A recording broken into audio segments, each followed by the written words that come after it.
Hey guys, welcome to the Reparenting Daily podcast, your daily guide for inner child healing. This podcast helps you establish a consistent reparenting routine and is divided into 3 sections. The first is a daily reading, the second is a discussion of that reading followed by suggested journal prompts, and the last section is a peaceful meditation for closing.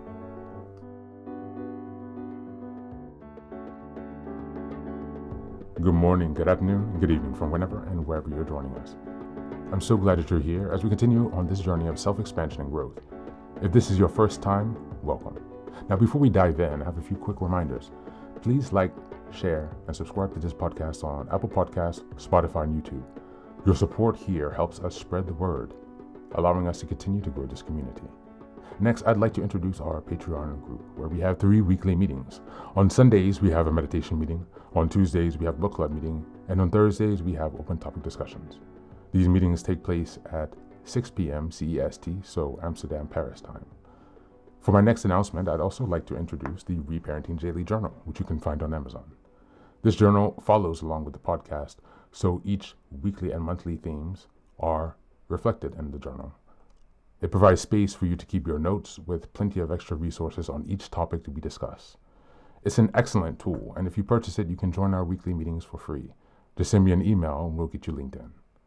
For the last announcement, I'd like to introduce one of my most meaningful creative projects, a 3-volume series entitled Fairy Tales for Reparenting.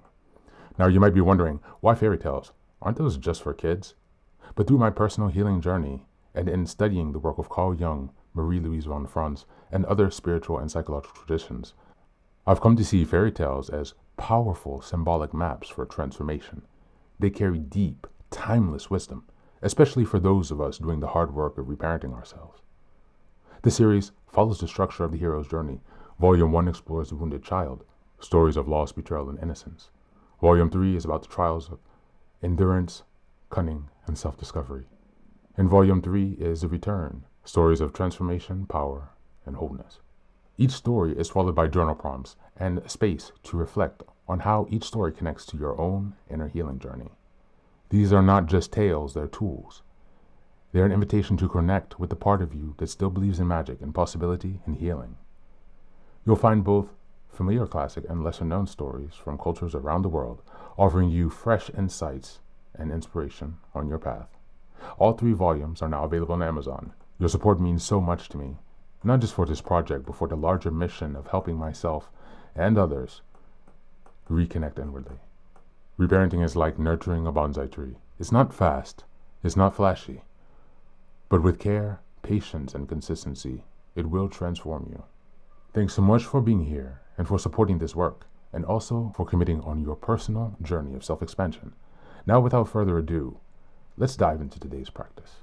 For today's reading, we're continuing with the blog article from The Vital Spirit. It's called The Energy of Boundaries.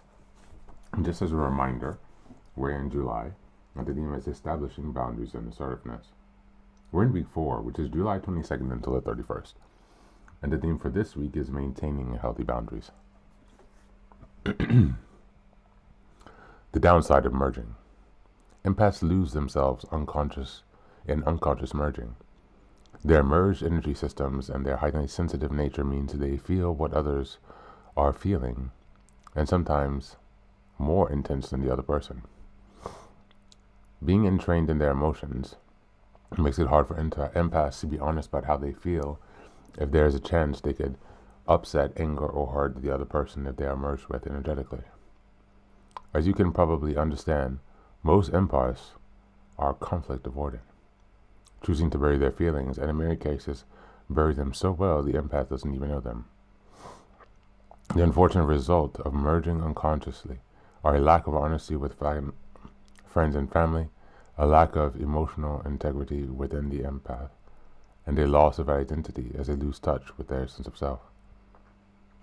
Empaths will get to a point where they burn out because they don't know who they are. They struggle with relationships and decision making, all because they lack an authentic identity. How energetic boundaries lead to personal boundaries.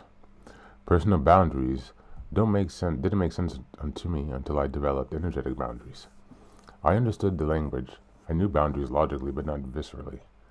I struggled because When I was merged with others, I lost myself so completely that I couldn't imagine upsetting someone by telling them the way I felt.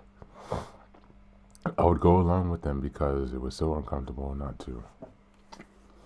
In order to keep me from merging, an empath needs to learn to keep their energy contained within their own aura. This takes diligent practice of simple energy tools, grounding and clearing.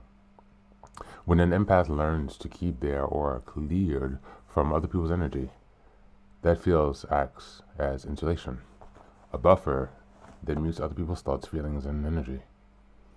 After a while, that buffer allows the empath to start feeling and hearing their own thoughts, feelings, and energy.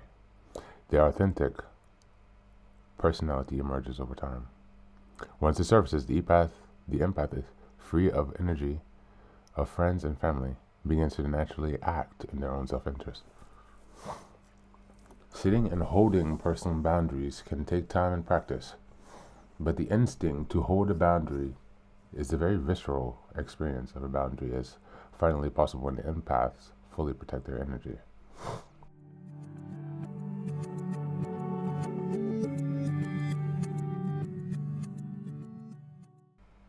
There's hidden cost to kindness that empaths pay even when they don't understand their energy.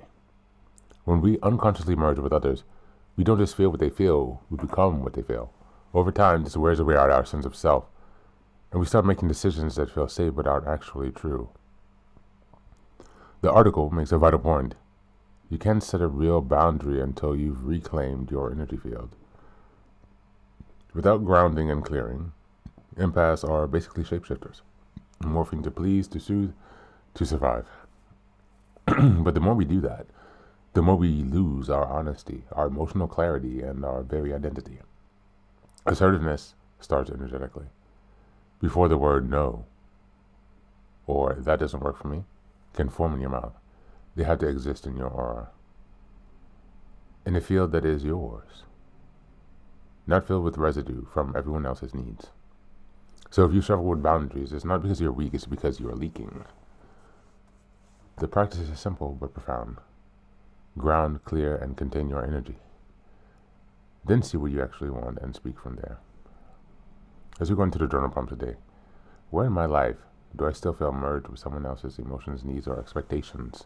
And what would reclaiming my energy look like? Number 2, when was the last time I suppressed how I actually felt because I feared it would upset someone? What might I have said or done differently if I had strong energetic boundaries?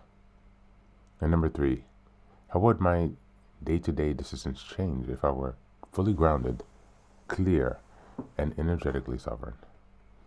That's it for today. As always, take care of yourself and please do be well.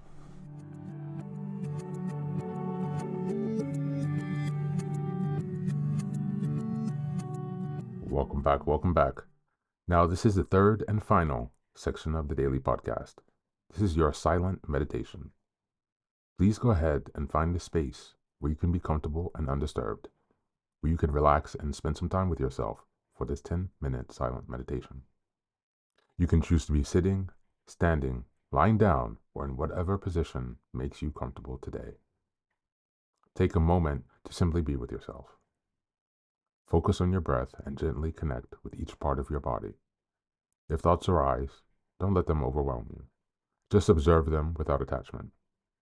Imagine them as leaves drifting down atop a river, passing by without needing your engagement. Stay present, grounded, and open to this moment, no matter what time you are listening and practicing this meditation. Namaste.